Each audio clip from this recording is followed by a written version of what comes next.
एक बात याद आ गई मुझे। देखो भगवान ऐसे ही तो याद दिलाते, किसी के घर में अगर पीपल उग गई है, कोई उसको हटाना चाहता है तो अब जो नहीं जानते, अभी से मेरा चैनल है उसके ऊपर ओके करो, सब्सक्राइब करो और मेरे से जुड़े रहो।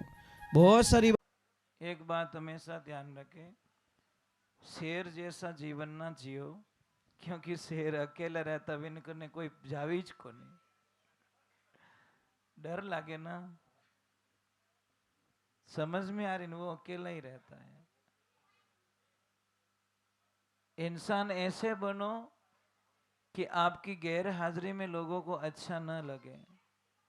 इसलिए हम लोगों को कहते कल मत जियो, पल जियो। कल में क्यों विश्वास करते हम लोग? कल किसने देखा ही नहीं, आज जियो, आज। आज समझी, हमने एक चीज हमारी जिंदगी में नोट की, आदमी के पास अच्छी गाड़ी, अच्छा बंगला, अच्छी प्रॉपर्टी, सोना चांदी गहना सब कुछ है, एक तो घर में शांति नहीं है। और सबसे बढ़िया बात क्या है, उनके बच्चे उनका कहना ही नहीं मानते। अब ये बताओ, साइंस ने सारी चीजें निकाल दी, साइंस को एक और चीज निकालनी चाहिए कि साहब मोरे लड़ाई गणी रे वे सब एक एक इंजेक्शन ठोक दो थे तो सब राजीपुर रह जाए। हमें क्या मोरे ही राजीपुर है तो मैं दूसरा देश में शांति रहो, एक मिसाइल नहीं छोड़ दो, एक एडी मिसाइल छोड़ो उन देश में जो सब शांत हो जाए। ऐसा तो इलाज भी नहीं है, और ऐसा कोई इलाज नहीं है साइंस के पास में कि वो कहनो नहीं माने અને इन्हें दवाई दो जो कहना में रही थोड़े है, दवाई नहीं है ना, बस वो सिर्फ सत्संग में ही मिल सकता है। इसलिए साइंस साइंस की जगह सही है, रात रात की जगह सही है, और दिन दिन की जगह सही है। ये हमेशा बात ध्यान रखो, जिंदगी में कभी भी किसी को अपने से छोटा न माने, क्योंकि भगवान के घर में देर है अंधेर नहीं है। कभी कभी आपको पता है नॉर्मल आदमी भी बहुत पैसे वाला बन जाता है, और सबसे ज्यादा बेरोजगार कौन मिलेगा? जो ज्यादा पढ़ लिख जावे नहीं वो बेरोजगार भी आ करे, और जो आदमी कम पढ़ियो लिखियो कोई भी काम कर दे साहब। कोरोना रे मायने कहवे कि लोग भूखा मरिया साहब, इतो काम चालियो कोरोना में, इतना कमटा हालिया कि कारीगर फिरी नहीं, मजूर फिरी नहीं। बोलो मारवाड़ में नालियोड़ो आदमी नहीं मिलियो कोरोना काल में। समझ में आ रही कि नहीं आ रही? यूं ज कह लोग के धंधा नहीं हाले, कारीगरों ने घणी धंधा हालिया, खूब सारा, मतलब मिलता ही नहीं, फ्री नहीं मिलता। तो हम लोगों को एक बात का ध्यान रखें, हमको अच्छा रहना है। 2 दिन की जिंदगी है, 2 दिन का मेला। और एक माता बहनों, आपसे मेरा निवेदन है कि जब भी आप प्रसाद बनाओ ना, प्रसाद, भोजन प्रसाद, तो मन के अंदर एक पॉइंट्स लेके प्रसाद बनाएं कि शायद आज मेरे घर में भगवान आएंगे, आज मेरे घर में भगवान आएंगे, आज मेरे, क्योंकि 2 पॉइंट्स आ रहे हैं, मैंने पढ़ा है कहीं पे कि दिमाग आपको चलाता है और आप दिमाग को चलाते हैं। जब दिमाग आपको चलाना शुरू कर दे ना, तो क्या होता है, मैं एक छोटी सी बात बता रहा हूं, देखना। हम गाड़ी लेके जा रहे हैं, जहां टर्न आता है, ऑटोमेटिक गाड़ी हम मोड़ते कि नहीं मोड़ते? ब्रेकर आती है, हमारा पैर ऑटोमेटिकली, नहीं तो होचो जीते तो जंप जाए, पर ऑटोमेटिक उस ब्रेक पे पैर हमारा, मतलब माइंड चला रहा हमारी बॉडी को। परंतु जो सोचोगे, आज एक आदमी को सोचना शुरू कर दो कि मुझे कैंसर है, मुझे कैंसर है, मुझे कैंसर है, 6 महीने बाद में चेक करो बॉडी में कैंसर मिलेगा, ये पक्का कंफर्म है। आप खाली सोचना शुरू कर दो, मुझे शुगर है, मुझे शुगर है, मुझे शुगर है, आप 41 दिन बाद में चेक करो आपको शुगर हो जाएगी। क्योंकि साइंस क्या कहती है, आप जो भी सोचोगे आपकी बॉडी पे इफेक्ट पड़ेगा।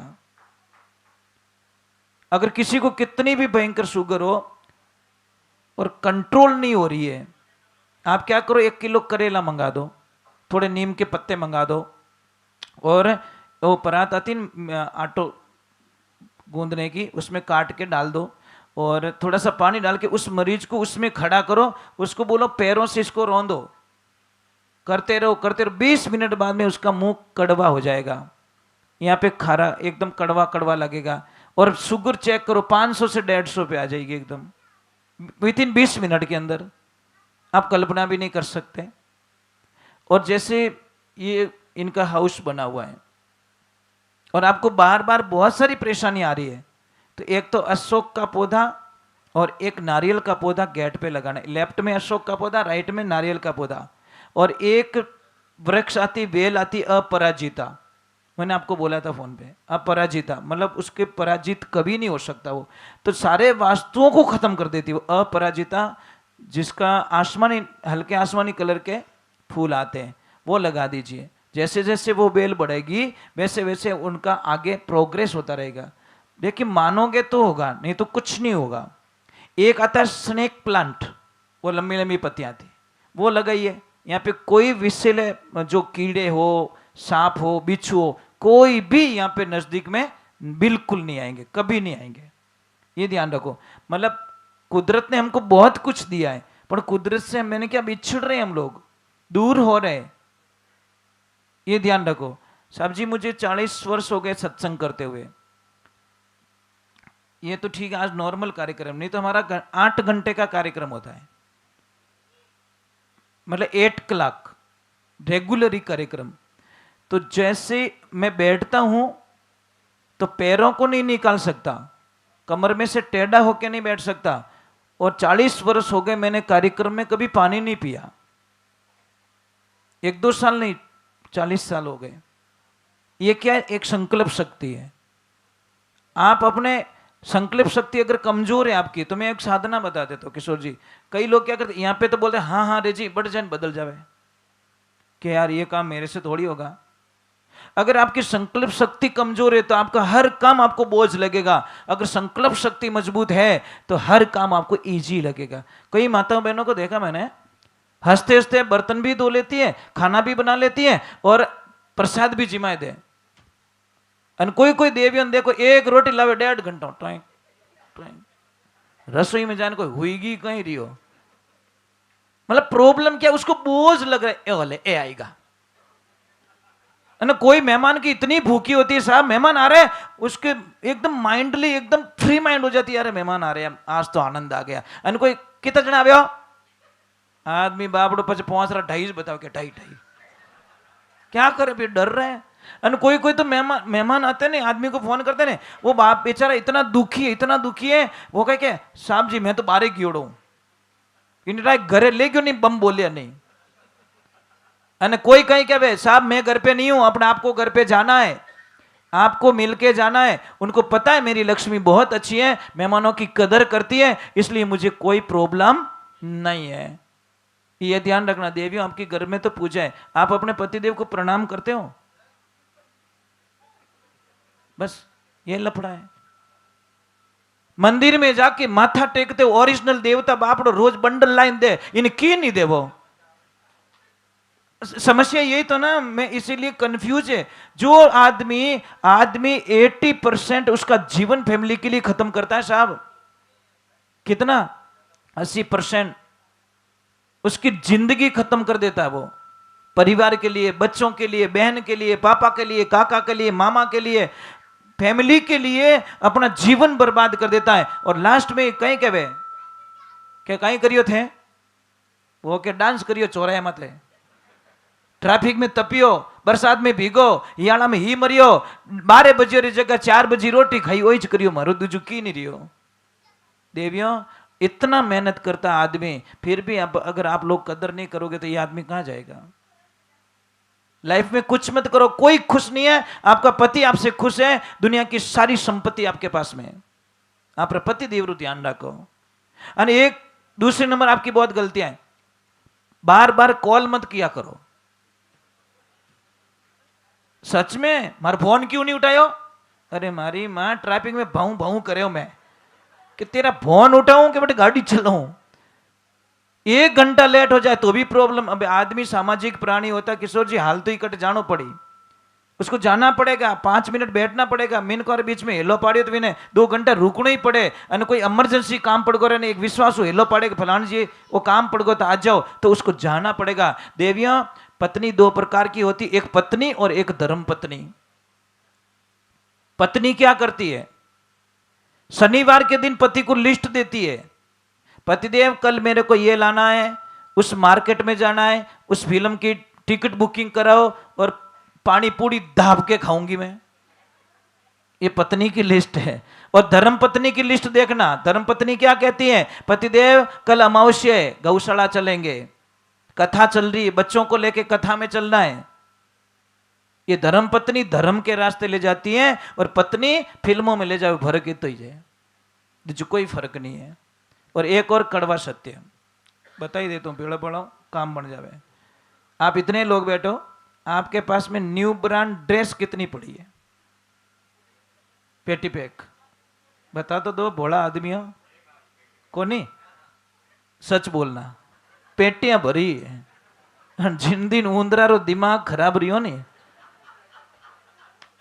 इतनी मस्त डिजाइन बनाया वाला तो कल्पना ही नहीं करो, क्योंकि उसको पता है तुम्हारा पति तो कुछ नहीं कर सकता, मैं जिस दिन अंदर घुस गया इधर से उधर निकलूंगा। देवियां, जो एक ड्रेस खुद के लिए नहीं खरीद सकता उस आदमी की कदर करो। मैं तो इतना ही कहता हूं, बस मेरी प्रार्थना यही, बस दूसरा कुछ नहीं चाहिए। चलो मैं आगे की तरफ चलता हूं, फास्ट थोड़ा 2-3 भजन सुना देता हूं, फिर हमको भी निकलना है क्योंकि थोड़ा लंबा जाना है। कल मेरी सत्संग सूरत में, और हम रात को हैदराबाद में थे, वहाँ से सत्संग करके रात को निकले, पूरा दिन ट्रैवलिंग में थे हम लोग। अभी भी यहाँ पे बैठा हूँ, फिर ट्रैवलिंग होगी। कल मेरा सूरत में कार्यक्रम है, परसों राजस्थान में कार्यक्रम है। और ट्रैवलिंग में पता नहीं इतनी हिम्मत कहाँ से आ जाती है, नहीं तो थक जाते हैं, बहुत परेशान हो जाते हैं, पर हम रेगुलर ही जाते हैं। एक आपने भी प्रार्थना है साहब, एक सूत्र बता रहा हूँ जिंदगी में, लाइफ में ध्यान रखना। आप कुछ नहीं कर पाओ तो एक सूत्र जरूर अपनाना कि हे प्रभु मेरी आदत से कोई परेशान ना हो। बस मैं मंदिर नहीं आ सकता भगवान, मैं कुछ नहीं कर सकता, मैं माला नहीं फेर सकता, मैं तप भी नहीं कर सकता, पर मुझे ऐसा बना दो कि मेरे से कोई परेशान नहीं होना चाहिए, मैं किसी को तकलीफ दे के मरना नहीं चाहता। बस इससे बड़ी साधना दुनिया में कोई नहीं हो सकती। जब आपकी ने तकलीफ देवो ही को नहीं तो आपने माला फेरने कोई जरूरत नहीं है। पण आप तो डायरेक्ट धारा की लगाऊं बोल, आज हो गयो थारो तप। सत्संग करने वाला भगवान रो भगत कदी धारा में विश्वास नहीं करिया, वो एक ही केक मारे तो वो है साक्षी। एक था, कोई किसान था, गरीब किसान किशोर जी, उसने अपनी जमीन बेची और विश्वास करके एक सेठ को पैसे दे दिए, और उसको कहा कि सेठ जी जब मेरे बच्चों की शादी हो जाए उस टाइम में मेरे पैसों की जरूरत है। सेठ ने ले लिए पैसे, 20 साल बाद में पैसों की जरूरत पड़ी, और सेठ ने जाके बोला कि सेठ जी मुझे पैसे दो। के कौन सा पैसा? कौन भाई तू आया कहां से? अरे सेठ जी मैंने जमीन बेच के आपको पैसे दिए थे। बोला, सेठ बोला मैं नहीं जानता तेरे को, कोई साक्षी है? बोला साक्षी तो कोई नहीं है। विश्वास तो क्या विश्वास में रहे अट भैया भैया की को नहीं। उसने बोला अब तो मरने का मौका आ गया, बच्चों की शादी विश्वास पे सारा काम कर दिया, और अब तो मैं गरीब आदमी कहां से, पूरे परिवार को पता है पर किसको साक्षी नहीं रखा मैंने कि कोई चिंता मत कर, तू डायरेक्टली यहां से नगरी का जो राजा है उसके पास में जा, वो तेरा कोई न कोई तोड़ निकाल देंगे। नगरी के राजा के पास में जाके बोला कि राजन मेरे में ऐसी दुविधा हो गई है कि तूने पैसे तो दिए कि हाँ, कि कोई चिंता मत कर, कल शाम तक तेरे पैसे तेरे घर पे पहुंच जाएंगे, तुझे करना कुछ नहीं है, तुझे करना कुछ नहीं है। कल मेरी रथ यात्रा है बाजार में, उसी की दुकान के सामने मेरी रथ यात्रा निकलेगी, तू एक काम करना उसकी दुकान के पास खड़ा रहना, और मैं रथ रोकवा के जोर से तुझे आवाज दूंगा, ओए मेरे बचपन के दोस्त वहां क्या कर रहा, आम बैठ मेरे पास में। कुछ नहीं करेंगे, तेरा पैसा पहुंचेगा तेरे से पहले तेरे घर पे। वही किया, वो बेचारा गरीब खड़ा रहा वहां पे, और जैसे ही राजा की सवारी जा रही है, हजारों लोग जा रहे हैं, और रथ रोकवा दिया राजा ने, रुको रुको रुको, अरे मेरा बालपना का दोस्त मिल गया, ये मेरा जिगरी फ्रेंड है, हम दोनों साथ में रहते थे, साथ में पढ़ते थे, अरे आजा तू आजा, वहां खड़ा मत रहे, तू तेरी जगह ही है। ये दृश्य देख दिया सेठ ने, सेठ ने बोला इसकी तो पहचान राजा से, इसने राजा को बता दिया तो मेरी तो गर्दन काट लेंगे। वो नहीं पहुंचा तब तक तो सारे पैसे ले जाके घर पे दे दिए, डबल दे दिए, तू ले ले मेरे बाप, पर राजा को मत बताना। 1 मिनट की संगति ने उसके पैसे घर पे भेज। कहने का मतलब 3 कारण आपके पास में आदमी आता है, भाव से, अभाव से और प्रभाव से। भाव मतलब आपरो प्रेम, निकलता निकलता याद करे यार किशोर जी अट रहे 2 मिनट रामा सामा। अगर आप रो प्रेम नहीं रहता तो किशोर जी मैं पूना में आके आपको कॉल नहीं करता, ये गारंटी थी महाराज। मैं कॉल नहीं करता क्योंकि यहाँ पे हजारों लोग हैं, पर मैं कॉल आपको नहीं करता क्योंकि प्रेम नहीं है। बट फोन करियोड़ो कोई काम रो, पर मैंने सामने से कॉल किया, पर ये हॉस्पिटल में थे, 10 मिनट बाद में वापस कॉल किया, पर मैं कि मैं निकल रहा हूँ 10 किलोमीटर दूर आगे निकल चुका हूँ। अगर भाव नहीं रहता तो आप याद आती ज को नहीं, पहले बात तो ठीक है। दूसरा आता है भाव, दूसरा आता है प्रभाव। मतलब अगर आपके नाम से, सिर्फ आपके नाम लेने से किसी का काम हो रहा है, कोई आदमी कहीं फंस गया है और आपका कोई नाम ले रहा है और आपके नाम से किसी का काम हो रहा है, तो आपको उसकी हाजिरी लगवा देनी चाहिए कि हाँ भाई मैं जानता हूं। बस इतना सा कहने से हो सकता है किसी का काम हो जाए। तीसरा नंबर होता है अभाव। एक विश्वास होता है कि भाई बट जाओ जने मारो काम। तो एक जिंदगी में सिद्धांत रखना, अगर आपको भगवान ने लक्ष्मी दी है तो रेवे जीतो ही विने बोवणी करावणी, पण करावणी विने मना नहीं करना कि भाई जितनी तेरी तमन्ना उतना तो मेरे पास में नहीं है, पर तुझे मैं खाली भी नहीं भेजूंगा, आजा मेरे हाथ से लेके जा और तेरा काम बेड़ा पार हो जाएगा। किसी को भी पैसे उधार देते हो, साहब ये तमन्ना रख के मत देना कि ये बर्बाद हो जाए, ये तमन्ना रख के देना कि मेरे पैसों से तू करोड़पति बन जाए तो मेरे पैसे इजी वापस आ जाएंगे। पर आप तो कहें कि वो ब्याज की तो दे बोल ने किया, ये ध्यान रखे। और एक मैं निशान बताऊंगा थोड़ी देर बाद में, बहुत अच्छा सूत्र। किसी के पैसे वैसे फंस गए हो ना, तो मैं सूत्र बताऊंगा आपको मस्त एकदम, वो करके जाना, लगभग आपका काम हो जाएगा। पर विश्वास रहे तो, नहीं तो मत करना। मैं पहले ही बोल देता हूं, आपको विश्वास नहीं तो मेरी बातों में कभी फंसना मत। श्रद्धा नहीं है तो टाइम मत बिगाड़ो। मुझे पूरा विश्वास है भगवान पे, इतना विश्वास आप करोगे। मैंने तो पावर हाउस से कनेक्शन ले आया, जोड़ दी केबल, पर आप रे भी आड़ी केबल मजबूत होवेला, नहीं तो वच में धुआं निकल जाला।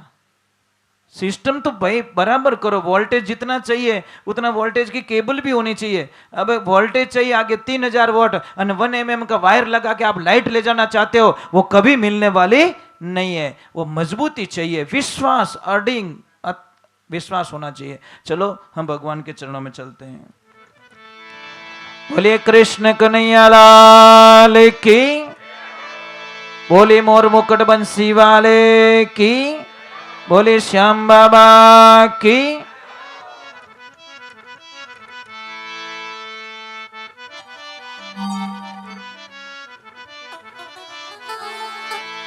मीरा भाई इन 2 शब्दों रे मैंने अपने समझा देवे। हो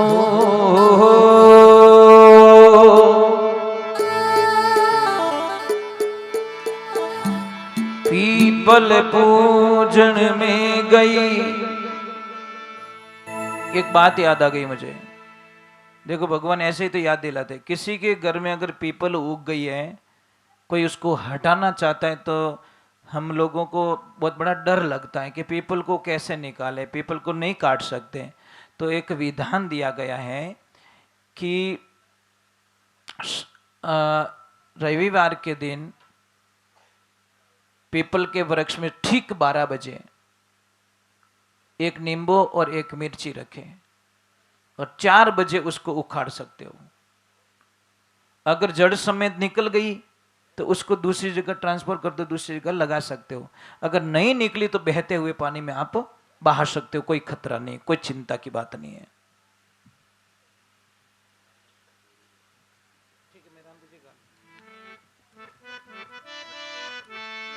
चलो एक बाबा राम सा पेर भादरवा रो महीनो हाले रह्यो, पर थोड़ा दुख भी लगा साहब। 5-7 दिन पहले 7-8 लोग मारे गए थे, और 4 दिन पहले और भीलवाड़ा के जो ग्रुप था उसमें से 6-7 आदमी मर गए। मैं हर साल कहता रहता हूं भाई कि रेडियम लगाओ, पीछे रेडियम लगाओ। 1 रुपया 2 रुपया का खर्चा है भाई, लाखों रुपया हम भंडारा में खर्च करते हैं, तो हर यात्री के पीछे 2 रुपये की रेडियम नहीं लगा सकते, ताकि रात के अंधेरे में 1 किलोमीटर दूर से उस गाड़ी वाले को दिख जाए कि कोई जा रहा है। और ऐसे 4 दिन पहले भीलवाड़ा ग्रुप के साथ में हादसा हो गया, ट्रक चढ़ गया ऊपर, यात्रियों को कुचल दिया। 7-8 दिन पहले रोहिट के बाद पहले भी ऐसा ही हुआ, अंधेरे में दिखे नहीं, कंट्रोल हुआ नहीं, 7-8 आदमियों को मार दिया भाई। इसीलिए हम कहते हैं कि यात्रा करो, कोई प्रॉब्लम नहीं है, पर सुविधा जरूरी है साहब। हर गाड़ी के पीछे ये लाल वाली बत्ती क्यों लगाई जाती है? कि वो दिख जाए।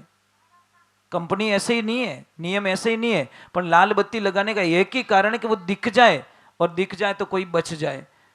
तो आप यात्रा करो, कोई दिक्कत नहीं है। अपने भंडारे में, हर भंडारे में ये सुविधाएं होनी चाहिए कि भाई रेडियम नहीं है, रेडियम लगाओ, पहले रेडियम नहीं है, रेडियम लगाओ। हाँ, आपके 5 रुपए से किसकी जान बच सकती है साहब? आप पूरी रामदेवरे के यात्रा का फल हुआ एक आदमी को बचा के ले सकते हो, पर हमारी विचारधारा होनी चाहिए। चलो मैं बाब रणुज्य में चलते हैं।